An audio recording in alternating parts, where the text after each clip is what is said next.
ओम शांति। आज बाबा की अव्यक्तवाणी है जिसका शीर्षक है संगम युगी ब्राह्मण जीवन की 3 विशेषताएं। तो बाबा ने विशेष ब्राह्मण जीवन की 3 विशेषताओं के ऊपर ये वाणी चलाई है। बाबा ने कहा कि संगम युग के श्रेष्ठ ब्राह्मण बच्चों को बाबा देख रहे थे, जिनमें विशेष 3 प्रकार के बच्चों को बाबा ने 3 विशेषताओं से संपन्न बच्चों को देखा। ऐसे बच्चे जो सदा बाबा के साथ रहने वाले बच्चे, जो योगित आत्मा थे, जो सदा बाबा की याद के द्वारा बाबा के साथ ही रहते हैं, वो योगित आत्मा बच्चों को देखा बाबा ने। दूसरे बच्चे ऐसे जो बाबा के हर सेवा के कार्य में, हर बाबा के कार्य में सहयोगी साथी है, वो ज्ञानित आत्माएं बच्चे।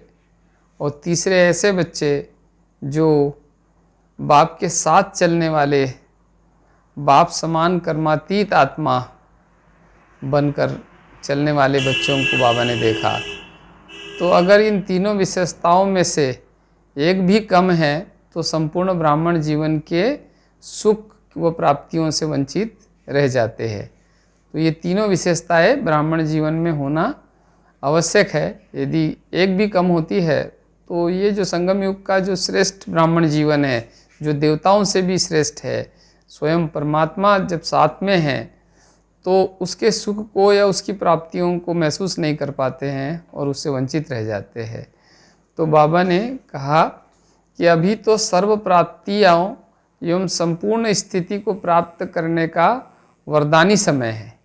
तो बाबा ने ये संगम युग का समय बहुत ही वैल्यूएबल, बहुत वरदानी समय बताया, जिसमें स्वयं भी वरदान प्राप्त कर सकते हैं और वरदाता बाप को कल्प कल्प सदा वरदाता बाप इस समय ही वरदान बांटने आते हैं। तो हर कल्प में संगम युग पर ही परमात्मा शिव बाबा वरदाता, भाग्य विधाता, सर्वशक्तिदाता, सर्वशक्तिमान परमात्मा इस सृष्टि पर हमको वरदानों से भरपूर करने के लिए आते हैं।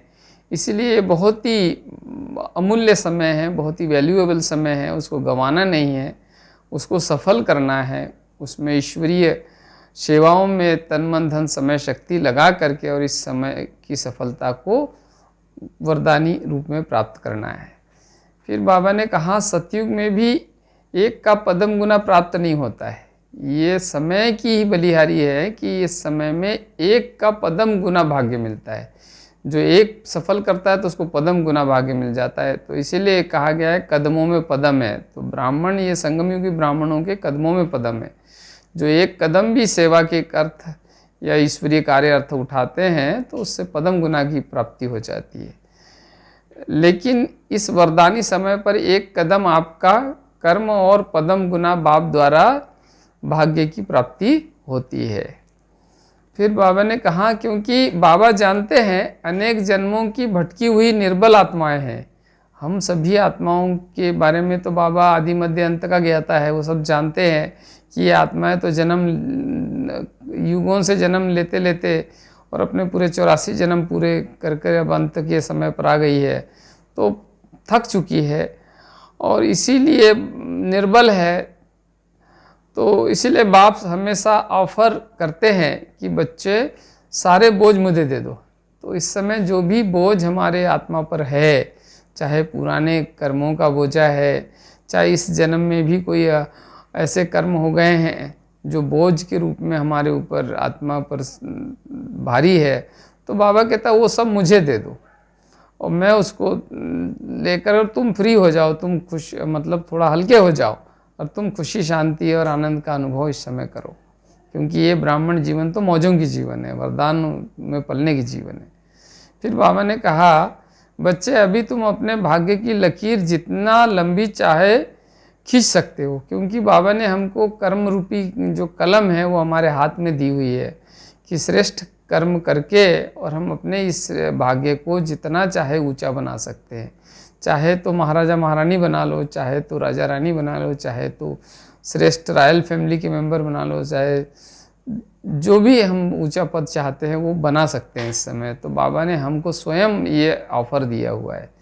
तो बाबा कहते हैं इस ऑफ़र का लाभ लेकर के और इस समय को सफल करके और आप ऐसा अपना ऊंचा भाग्य बना सकते हो। सर्व खजानों की चाबी बाप ने आपके हाथ में दे दी है। अभी सारे खजानों की चाबी है बाबा ने हमारे हाथ में दी हुई है। अब हमारे हाथ में चाबी हो और फिर भी हम खजानों को प्राप्त न करें, उससे वंचित रह जाए, तो फिर इससे भाग्यहीन कौन होगा। तो इसलिए बाबा कहते हैं कि अभी सर्व खजानों को प्राप्त कर और संपन्न बन जाओ। इस समय तो बाप रहम दिल है। ये जो संगम युग का समय है, बाबा इस समय रहम दिल है, इसीलिए कड़ी भूलों को भी माफ़ कर देता है। रहम दिल है, बच्चों को बाबा देख ही रहा है कि कई जन्मों से निर्बल हो गए हैं, थक गए हैं, तो इसलिए बाबा बड़ी भूलों को भी माफ़ कर देते हैं और मददगार बन और उड़ती कला में हमेशा उड़ाते रहते हैं, सदा उमंग उत्साह में उड़ाते रहते हैं। बाबा कहते हैं फिर अंत समय में एक का पदम गुना वाला हिसाब समाप्त हो जाएगा। जैसे जैसे समय का अंत आ रहा है, विनाश की घड़ी नज़दीक आ रही है, तो बाबा कहता है फिर ये ऑफर जो अभी है कि एक का पदम गुना वाला ये समाप्त हो जाएगा और फिर बाप भी हिसाब किताब चुकता करने वाले अपने साथी धर्मराज के से काम लेंगे। फिर बाबा उस समय फिर बाप के रूप में नहीं होगा, धर्मराज के रूप में आएगा, उसका साथी धर्मराज होगा। वो धर्मराज फिर सभी बातों का हिसाब किताब करेंगे।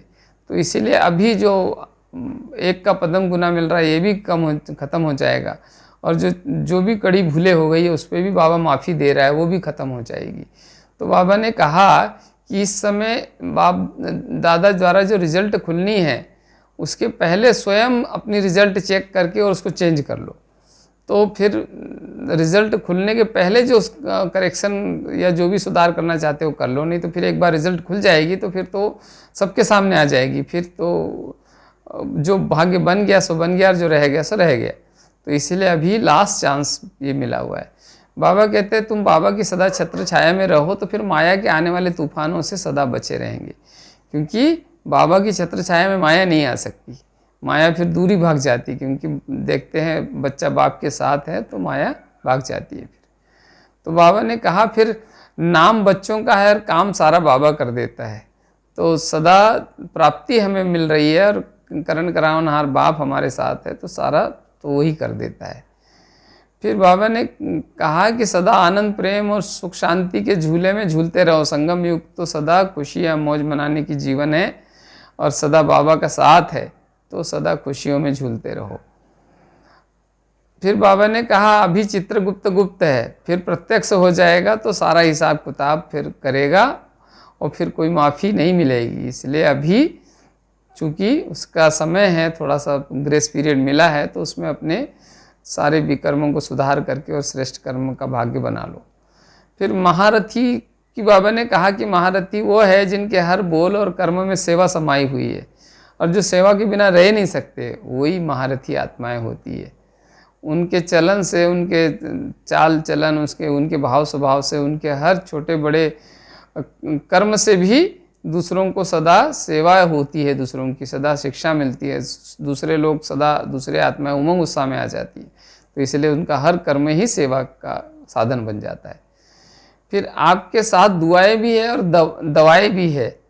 तो बाबा कहता है बीमारी तो क्या बहुत छोटी है जब आपके साथ इतनी दुआएं हैं, दवाएं हैं और साथ साथ फिर बाबा की मदद भी है। तो ये बीमारी तो ऐसे ही सहज हिसाब किताब चुकतू करने के लिए आती है, तो उसको उतना बड़ा करके नहीं, उसको तो सहज ही पार करके यार आगे बढ़ जाओ। बाबा कहते हैं दिल से हर आत्मा के प्रति शुभभावना रखना, यही संगम युग की सबसे बड़ी विशेषता है। ये संगम युग का समय है और यहाँ इसको हर उसी को तो थैंक यू कहा जाता है। तो ये बाबा कहते हैं जैसे ये थैंक यू डे है संगम युग, तो यहाँ सबको थैंक देते रहना चाहिए, धन्यवाद देते रहना चाहिए, सदा सबको उमंग उत्साह में लाना चाहिए।